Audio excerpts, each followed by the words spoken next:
नए साल के संकल्प सब लेते हैं। हर कोई नए साल की शुरुआत में कुछ न कुछ प्रण करता है। जैसे कुछ लोग सोचते हैं कि वे वजन कम करेंगे और कुछ लोग धूम्रपान और शराब छोड़ने का निर्णय लेते हैं, जबकि कुछ लोग अपनी बुरी आदतें छोड़ने की कोशिश करते हैं। लेकिन फिर क्या होता है? कुछ दिनों तक तो हम अपने संकल्प को पूरा करते हैं, लेकिन फिर अपनी पुरानी आदतों में लौट आते हैं, या यूं कहें कि अपनी पुरानी आदतें हम छोड़ ही नहीं पाते। और फिर अगर कोई पूछे कि आपने अपना नया साल का संकल्प पूरा क्यों नहीं किया, तो आप जवाब देते हैं कि बस मुझसे नहीं हो पाया, क्योंकि आपके अंदर खुद को बदलने की इच्छा शक्ति ही नहीं है। लेकिन ऐसा नहीं है। हम यह नहीं कह सकते कि मुझसे नहीं हो पाया। किसी भी काम में सफल होने या न होने के लिए हम इच्छा शक्ति का बहाना नहीं बना सकते। हमें अपनी आदतों को बदलने के लिए खुद पर विश्वास करना होगा और संकल्प को दृढ़ता से निभाना होगा। नए साल का संकल्प सिर्फ एक वादा नहीं, बल्कि एक नई शुरुआत का प्रतीक होना चाहिए। हमें अपने लक्ष्यों को प्राप्त करने के लिए पूरी मेहनत और समर्पण के साथ प्रयास करना चाहिए, ताकि हम अपने संकल्प को सच में पूरा कर सकें। इस समरी में आप उन स्ट्रैटेजीज के बारे में जानेंगे जो हमें सफल होने के लिए आवश्यक हैं। आप समझेंगे कि अपने परिवेश को बदलना ही सफलता का रहस्य है। आप जानेंगे कि जीवन में छोटे छोटे बदलाव भी बड़ा प्रभाव डाल सकते हैं। तो क्या आप तैयार हैं अपने बेस्ट फॉर्म को प्राप्त करने के लिए? आप जब ऑफिस या स्कूल से घर जाते हो तो क्या करते हो? टीवी देखते देखते चिप्स खाते हो, या अपना ट्विटर फीड चेक करते हो जो आपने 1 घंटे पहले डाला था? कोई काम जो आप बिना सोचे समझे करने लगते हैं उसे डिफॉल्ट बिहेवियर कहते हैं। इसमें आप ऑटोमेटिकली कोई काम करने लगते हैं क्योंकि वो आपके डेली रूटीन का पार्ट होता है। अपने बिहेवियर को चेंज करने का सबसे इजी तरीका है कि आप अपना डिफॉल्ट ऑप्शन चेंज करें। सुनने में अजीब लगता है ना, लेकिन ये 100% सच है। जैसे मान लो कोई एम्प्लॉय अगर ये सोचता है कि वो एवरेज है क्योंकि उसके कोवर्कर्स और एनवायरनमेंट एवरेज है, जबकि हकीकत तो ये है कि वो एम्प्लॉय बहुत क्वालिफाइड और काबिल है, लेकिन सिर्फ अपने माहौल की वजह से उसे ऐसा लगता है कि वो एवरेज है। एक और एग्जाम्पल लेते हैं ये पता करने का कि आपका माहौल कैसे आपके बिहेवियर को अफेक्ट करता है। कैनेडियन साइकोलॉजिस्ट ब्रूस अलेक्जेंडर ने एडिक्शन यानी लत को समझने के लिए चूहों का इस्तेमाल किया। ब्रूस ने एक छोटे से पिंजरे में एक चूहे को रखा और 2 पानी की बोतलें रख दी।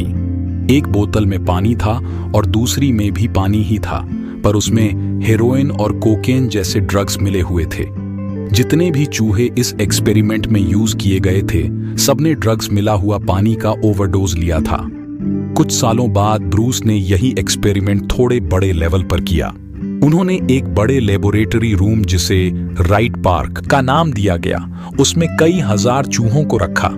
अब चूहों के पास छोटे से पिंजरे के बजाय एक बड़ा सा रूम था जहां अलग अलग टाइप की चीजें रखी हुई थीं, जैसे खाने के लिए चीज और चूहों के खेलने के लिए खिलौने। उनके साथ खेलने के लिए इतने सारे चूहे भी तो थे।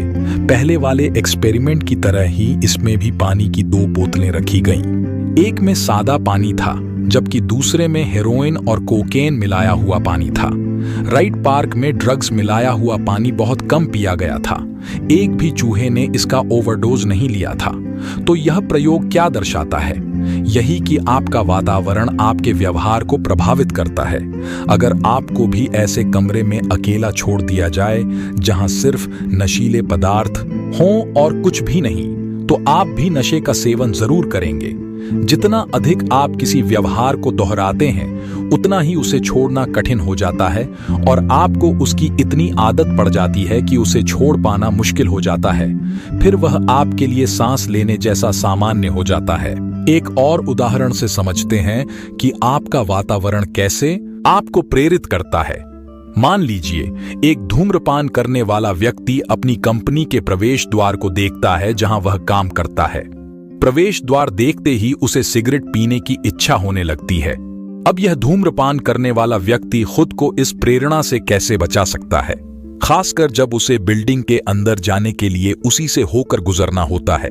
फिर से याद दिला दें कि किसी व्यवहार को बदलने का सबसे सरल तरीका है अपने डिफॉल्ट विकल्प को बदलना। उस व्यक्ति का डिफॉल्ट विकल्प है प्रवेश द्वार के जरिए बिल्डिंग के अंदर जाना, लेकिन प्रवेश द्वार देखते ही उसे सिगरेट पीने की तलब हो जाती है। लेकिन अगर वह किसी और दरवाजे से बिल्डिंग में जाए तो शायद वह खुद को प्रेरित होने से रोक सके। अपने अनचाहे व्यवहार और उन कारकों के बारे में सोचिए जो उन्हें प्रेरित करते हैं। क्या आपको आधी रात को भूख लगती है? क्या आप खाने के बाद हमेशा मिठाई खाते हैं? क्या आपको अपने नाखून चबाने की आदत है? शायद आपने भी दूसरे लोगों की तरह खुद में बड़े बड़े बदलाव लाने की कोशिश की होगी, लेकिन एक छोटा सा चेंज ज्यादा इम्पैक्ट डालता है। इसलिए छोटे बदलावों से शुरुआत करें, क्योंकि आप रातों रात उन आदतों को नहीं बदल सकते जो कई सालों से आपके अंदर बैठी हुई है। तो अगली बार जब आधी रात को आपको भूख लगे तो मिडनाइट स्नैक्स खाने के लिए अपने उल्टे हाथ का इस्तेमाल कीजिए। मतलब अगर आप राइट हैंडर हैं तो लेफ्ट हाथ यूज कीजिए, और अगर लेफ्ट हैंडर हैं तो राइट हाथ यूज कीजिए। कुछ मीठा खाने का मन करे तो पहले 5 मिनट का ब्रेक लीजिए। अगर आपको अपने नाखून चबाने का मन करे तो हर उंगली के बीच पॉज लीजिए और सोचिए, क्या ये सही है? यहां आपका गोल है उस बिहेवियर को भूलना जो आपने अनकॉन्शियसली डेवलप कर ली है। जब आप अपना रूटीन में पॉज लेते हैं या उसमें रुकावट डालते हैं तो आपको अपने बिहेवियर के बारे में सोचने का मौका मिलेगा। डेली छोटे बदलावों को रिपीट करने से आप नई आदतें डेवलप कर पाएंगे। 12th सेंचुरी के दौरान साइकोलॉजिस्ट्स का फोकस इंसान के बिहेवियर पर होता था। साइकोलॉजिस्ट दावा करते हैं कि किसी इंसान के गोल्स और उसका माइंडसेट ही ये तय करते हैं कि उसके बिहेवियर में क्या क्या चेंजेस आ सकते हैं। ये उन दिनों एक कॉमन नॉलेज बन गई थी। मान लो कोई इंसान डेली एक पैकेट सिगरेट पीने की अपनी हैबिट छोड़ना चाहता है, तो इस थ्योरी के हिसाब से वो इंसान अगर अपना माइंडसेट चेंज करेगा तो उसकी स्मोकिंग की हैबिट छूट जाएगी। उसे समझ आ जाएगा कि स्मोकिंग हेल्थ के लिए हानिकारक होता है, और अगर वो स्मोकिंग नहीं छोड़ेगा तो जल्दी मर भी सकता है। लेकिन बाद में ये थ्योरी उतनी ज्यादा एक्सेप्ट नहीं की गई। अपना माइंडसेट या गोल्स चेंज करने का मतलब ये नहीं है कि आपका बिहेवियर भी चेंज हो जाएगा।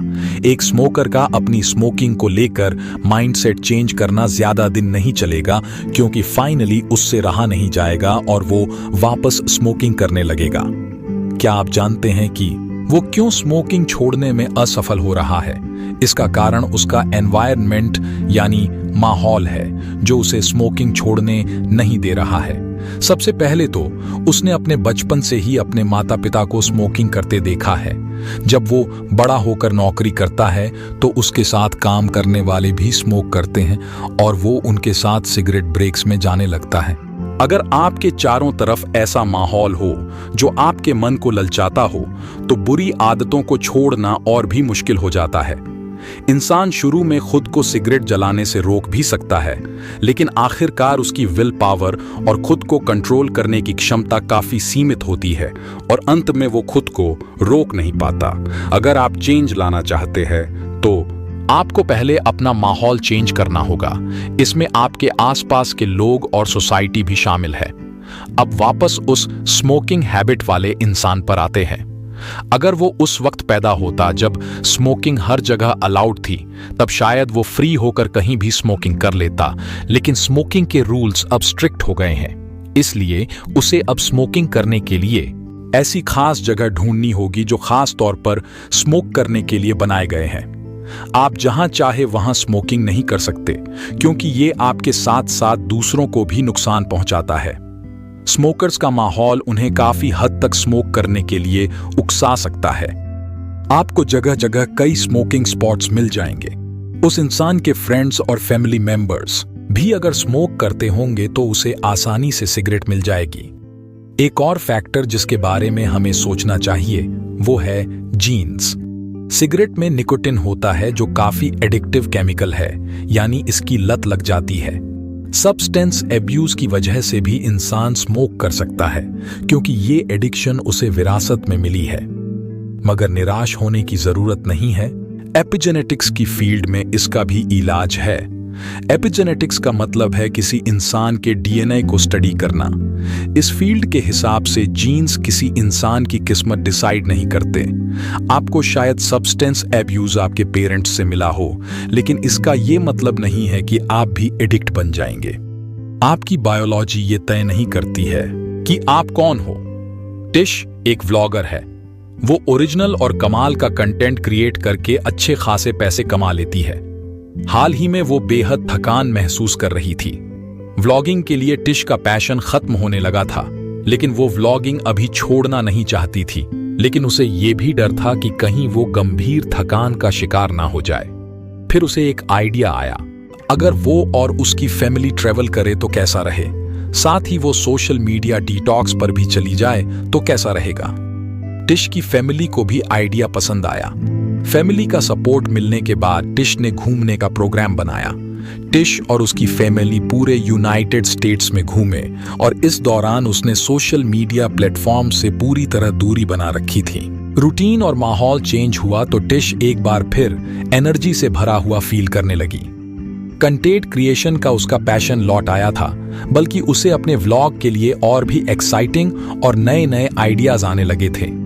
टिश का डिसीजन काफी रिस्की तो था, पर लाइफ चेंजिंग भी था, जिसने उसे फर्स्ट पीक एक्सपीरियंस दिया। पीक एक्सपीरियंस उस चीज को कहते हैं जब आप एक रेयर और एक्साइटिंग मोमेंट को एक्सपीरियंस करते हो। एक ऐसा एक्सपीरियंस जो आपके माइंड को रिफ्रेश कर सके और लाइफ को देखने का आपका नजरिया बदल दे। एक शांत और नया माहौल आपको खुद से जुड़ने में मदद करता है। ऐसे वातावरण में ही अद्भुत विचार आते हैं। इसलिए पीक अनुभव प्राप्त करने के तरीके ढूंढें। दूसरे शब्दों में, रूटीन जीवन से ब्रेक लेना बहुत आवश्यक है। काम के बीच में 1-2 दिन का समय निकालकर आराम करें। अपनी वर्तमान स्थिति के बारे में सोचें। सोचने का मतलब है अपनी प्राथमिकताओं को याद रखना और उन पर ध्यान केंद्रित करना। किसी नाव की तरह आपको इसे जांचना होगा ताकि आप अपने पाल को सही दिशा में समायोजित कर सकें। ये आपको अपने वेकेशन के दौरान अपने थॉट्स लिखने में भी हेल्प करेगा। नीचे दिए गए सवाल आपको अपने जर्नल की शुरुआत करने में हेल्प करेंगे। आपके प्लान्स क्या हैं? आप उन्हें अचीव करने के लिए क्या कर रहे हो? अभी हाल ही में आपने किस जीत या हार को एक्सपीरियंस किया है? ज्यादा से ज्यादा जीत हासिल करने के लिए आप क्या क्या कर सकते हो? सोचना आपको जानकारी या समझ देता है। ये सवाल आपको उस वक्त रीफोकस करने में मदद करेंगे जब रोजमर्रा की जिंदगी आपको डिस्ट्रैक्ट करती है। जब आप पीक स्टेट पर हों, तब इन सवालों का जवाब दिया जाना चाहिए। ये आपको कुछ करने और बेहतर होने में मोमेंटम देने में मदद करेगा। आपको रात में नींद क्यों नहीं आती? शायद आप इसके लिए अपने स्मार्टफोन को दोष देंगे या फिर सोचेंगे कि आपके कमरे में रोशनी बहुत ज्यादा है। हो सकता है कि ये कारण भी सही हों, लेकिन एक और वजह भी हो सकती है जो आपके ध्यान में नहीं आई हो। क्या आपने कभी सोचा है कि आपकी दिनचर्या का आपकी नींद पर क्या असर पड़ता है? हो सकता है कि आपके दिन भर के तनाव, चिंता और काम की वजह से आपका मन रात में भी शांत नहीं हो पाता हो। या फिर हो सकता है कि आपने सोने से पहले कैफीन या भारी भोजन का सेवन किया हो, जो आपकी नींद को प्रभावित कर रहा हो। इसके अलावा एक और महत्वपूर्ण कारण हो सकता है कि आपके सोने का समय और उठने का समय नियमित नहीं है। अगर आप हर दिन अलग अलग समय पर सोते और उठते हैं, तो आपका शरीर एक नियमित रूटीन में नहीं आ पाता और इससे आपकी नींद में बाधा आती है। तो अगली बार जब आपको नींद ना आए, तो इन बातों पर भी गौर करें। शायद आपको अपने सोने की आदतों में थोड़ा बदलाव करने की जरूरत हो। नींद के अलावा अपने माहौल को चेंज करके से आप अपने काम की क्वालिटी को इम्प्रूव कर सकते हैं। दूसरे शब्दों में कहें तो आपका फिजिकल स्पेस ये डिसाइड कर सकता है कि आप किसी टास्क को कितने अच्छे से कर सकते हैं। एक टिपिकल जॉब रोज 8 घंटे की होती है। एक अध्ययन से पता चलता है कि ऑफिस में लोगों को नए और क्रिएटिव आइडिया ढूंढना कठिन होता है। क्रिएटिव सोच अक्सर तब उत्पन्न होती है जब लोग अपने घर के बाहर पब्लिक ट्रांसपोर्ट, लाइब्रेरी या कॉफी शॉप जैसी विभिन्न जगहों पर होते हैं। नया जॉब कल्चर इस तथ्य को समझता है कि फोकस्ड वर्क कुछ घंटों तक ही अधिक प्रभावी रहता है। फोकस्ड वर्क आपकी उच्च उत्पादकता और ऊर्जा स्तर को दर्शाता है। एक ही जगह या माहौल में लंबे समय तक रहने से मानसिक थकान हो सकती है। जैसे जब आप स्टूडेंट थे और मैथ्स की किसी जटिल समस्या को 1 घंटे तक हल करने की कोशिश करते थे तो आप कितने थक जाते थे। वयस्क होने पर भी आप वही थकान महसूस कर सकते हैं। आपकी डेली जिंदगी की समस्याएं और तनाव आपको थकान का अनुभव करा सकते हैं। विविध और इंस्पिरेशनल स्थानों में काम करने से आपकी क्रिएटिविटी और प्रोडक्टिविटी में ग्रोथ हो सकती है। अगर आप अपने काम पर फोकस करना चाहते हैं और अच्छा परफॉर्म करना चाहते हैं तो अपने माहौल को बदलिए। नया माहौल आपके एनर्जी लेवल को रिफ्रेश करेगा और आपके ब्रेन को एक्टिव रहने में मदद करेगा। यही कारण है कि बीच बीच में ब्रेक लेने की सलाह दी जाती है।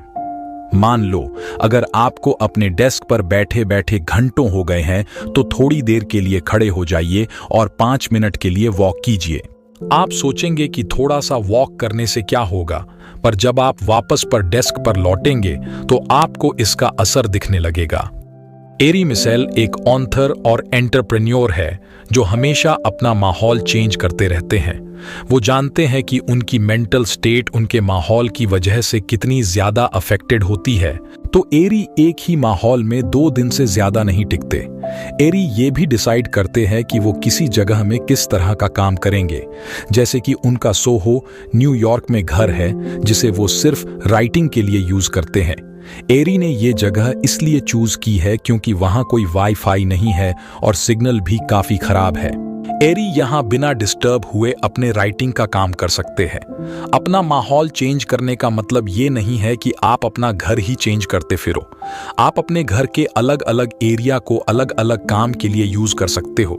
जैसे कि नए आइडियाज के लिए दिमाग के घोड़े दौड़ाने की जरूरत होती है तो उसके लिए आप अपना किचन यूज कर सकते हो, या ड्राफ्ट लिखने के लिए आप अपना लॉन यूज कर सकते हो। आप अपने सेंसेस भी यूज कर सकते हैं जिससे कि ऐसा लगे जैसे आप एकदम अलग जगह में हो।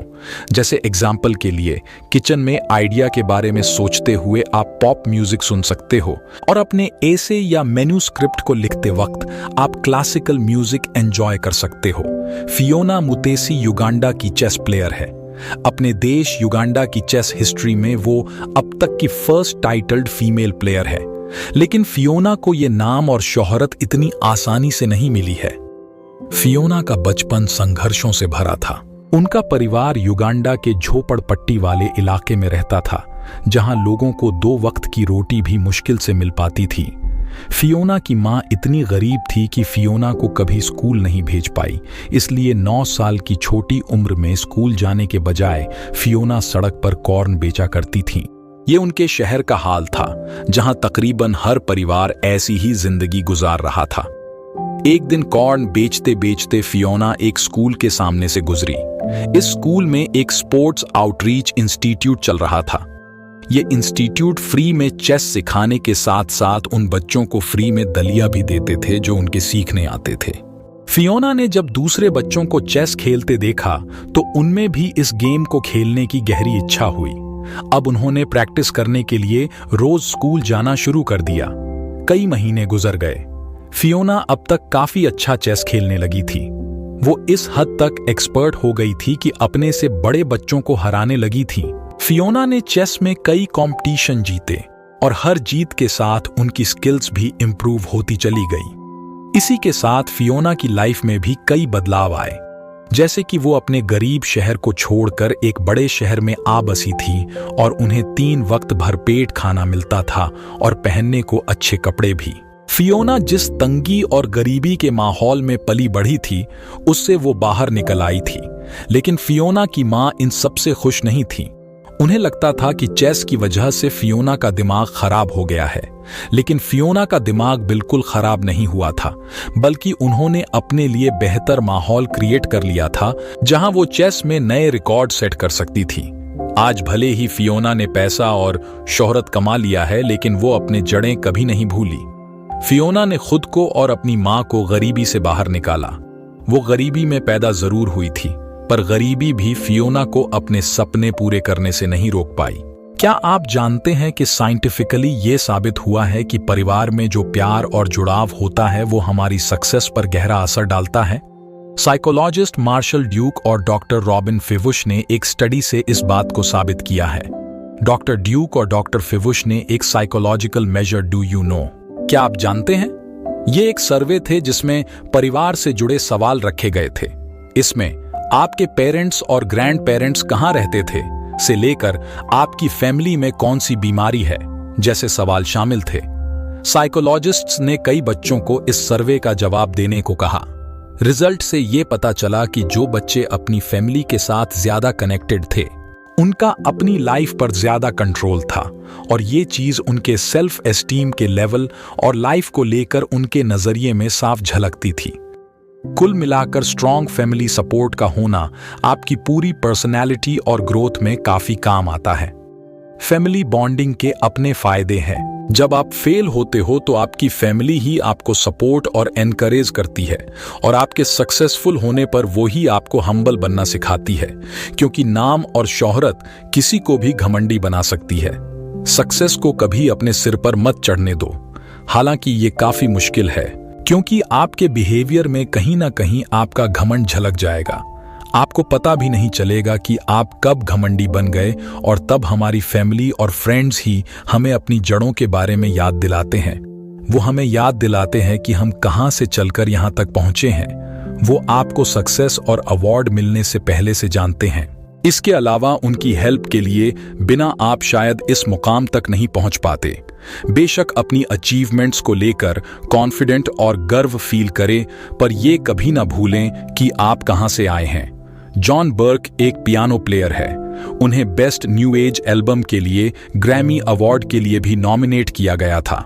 इस एल्बम में एक गाना था अर्थ ब्रेकर। इस गाने की इंस्पिरेशन उन्हें उन एक्सपीरियंसेस और फीलिंग्स से मिली थी जो भूकंप के वक्त इंसान को होती है। अर्थ ब्रेकर बेहद फास्ट और अपबीट सॉन्ग है और हैरानी की बात यह थी कि जॉन ने यह गाना कंपोज तो कर लिया था, पर वो इसे प्ले नहीं कर पाए। वो श्योर नहीं थे कि उनमें इतना कॉम्प्लेक्स गाना प्ले करने की स्किल है या नहीं। जॉन अपने सारे गानों को इसी तरह ट्रीट किया करते थे क्योंकि वो प्रेशर में ज्यादा अच्छा काम करते थे। वो खुद को पुश किया करते थे ऐसे चैलेंजिंग गाने प्ले करने के लिए। जॉन अर्थ ब्रेकर को तब तक प्ले करते रहे जब तक कि उन्हें यकीन नहीं हो गया कि वो अब इसे परफेक्टली बजा सकते हैं। जो प्रेशर अंदर से आता है वो जॉन में मौजूद था। उन्हें कुछ साबित करना था, लेकिन ये प्रेशर एक्सटर्नल यानी बाहरी फैक्टर्स से भी आता है, जैसे फैंस और क्रिटिक्स। जॉन ने पब्लिकली अनाउंस किया था कि वो एक नया एल्बम क्रिएट करेंगे ताकि इसे लिखने के लिए वो प्रेशर में आ सकें। उन्होंने सोशल मीडिया पर अपने गोल के बारे में लिखा और एक म्यूजिक स्टूडियो में प्रैक्टिस करने के लिए स्लॉट रिजर्व कर लिया ताकि अब उन्हें पीछे हटने का कोई बहाना ना मिल सके। सबसे इंपॉर्टेंट बात तो ये थी कि ऐसा करना खुद से और औरों से एक उम्मीद बांध देता है। क्या आप अपनी किसी स्किल को और इंप्रूव करना चाहते हो तो उनसे कंपटीशन करो जिनके पास आपसे ज्यादा हायर स्किल्स हो। अपने से बेटर लोगों से ही क्यों कंपटीशन करना चाहिए और सेम स्किल लेवल वालों से क्यों नहीं। जब आप कंपीट करते हो तो प्रोग्रेस के चांसेस ज्यादा होते हैं। आपकी स्किल्स भी इंप्रूव होती है, लेकिन ये इंप्रूवमेंट बहुत कम होती है। इसलिए अगर आप वाकई में अपनी स्किल्स को इंप्रूव करना चाहते हैं तो आपको उन्हें चैलेंज करना है जो आपसे ज्यादा एडवांस्ड स्टेज पर है। आपको ये याद रखना चाहिए क्योंकि लोग आमतौर पर उन्हीं के साथ कंपीट करते हैं जो उनके जैसे सेम स्किल लेवल वाले होते हैं। कई बार आप अपने से कम स्किल्ड लोगों के साथ भी कंपीट करना चाहोगे। आपको पता है क्यों? क्योंकि इससे आपके ईगो को अच्छा लगता है। लेकिन जब आप अपने से बेहतर लोगों के साथ कंपीट करते हैं तो आपको खुद को बेहतर बनाने की प्रेरणा मिलती है। जब आप उनके स्तर तक पहुंचने की कोशिश करते हैं तो आप अपने लिए ऊंचे मानक स्थापित करते हैं। उनके मुकाबले खुद को कम महसूस करने के बजाय आप उन्हें गहराई से समझने लगते हैं और यह सवाल करने लगते हैं, ये लोग ऐसा क्या खास करते हैं? आप अभी तक उनके स्तर पर क्यों नहीं पहुंच पाए? आपको ऐसा क्या चाहिए जो आपकी क्षमताओं में सुधार ला सके? इस तरह जब आप लगातार इंप्रूवमेंट के तरीके खोजते हैं तो आप भी जल्द ही अपने चरम प्रदर्शन पर पहुंच सकते हैं। अपने से बेहतर लोगों का अध्ययन करने और उनसे सीखने की प्रक्रिया आपको अपनी क्षमताओं को निखारने में मदद करती है और आप अपने जीवन के हर क्षेत्र में उत्कृष्टता प्राप्त कर सकते हैं। इस समरी में आपने जाना कि आपका माहौल आपको अपना बिहेवियर चेंज करने में हेल्प करता है।